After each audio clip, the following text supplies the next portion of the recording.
আসসালামু আলাইকুম। Welcome back to my channel Rupa's cooking world.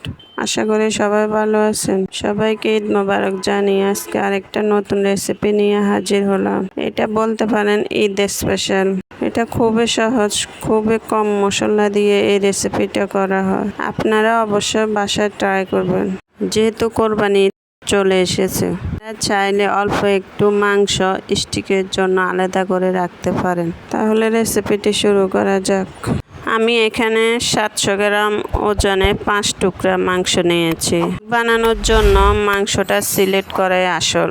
মাংসটা গাড়ের বা পাঁজরের হলে বেশি ভালো হয়। আমি এখন এটা টিস্যু দিয়ে ভালো করে পানিটা শুকিয়ে নিচ্ছি। আমি মাংসগুলোকে এখন কাঁটা চামচ দিয়ে থেতো করে নিচ্ছি, ভালোভাবে যেন মশলা ঢুকতে পারে। আপনারা চাইলে কিচেন হ্যামার দিয়েও থেতো করে নিতে পারেন। এভাবে আমি সবগুলো মাংস কাঁটা চামচ দিয়ে থেতো করে নিয়েছি। বিফ স্টিক বানানোর জন্য আমি একটা সস তৈরি করব। বাটিতে নিয়ে নিচ্ছি 1 টেবিল চামচ লেবুর রস, নিয়ে নিচ্ছি 1.5 টেবিল চামচ সয়া সস, দিয়ে দিচ্ছি 2 টেবিল চামচ রেগুলার রান্নার তেল। আপনারা চাইলে অলিভ অয়েলটাও ব্যবহার করতে পারেন। দিয়ে দিচ্ছি 1 চা চামচ চিলি ফ্লেক্স, দিয়ে দিচ্ছি 1/2 চা চামচ চিনি, দিয়ে দিচ্ছি 1 টেবিল চামচ থেতো করা রসুন। এখন হাত দিয়ে ভালো করে মিশিয়ে নেব। আপনারা চাইলে এই সসটা গোলমরিচের গুঁড়া সয়া সস দিয়েও বানাতে পারেন। সসের সাথে মাংসটা মিশিয়ে 1 ঘন্টার জন্য নর্মাল ফ্রিজে রেখে দেব।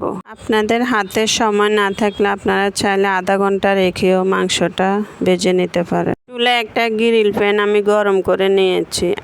নিয়ে দিয়ে দিচ্ছি 2 টেবিল চামচ রেগুলার রান্নার তেল, দিয়ে দিচ্ছি 2 টেবিল চামচ বাটার। আপনারা চাইলে সব শেষে বাটার দিয়ে বিফ স্টিক ভেজে নিতে পারেন। বাটারটা পরে দিল এর স্বাদ কোনো রকম কমবে না।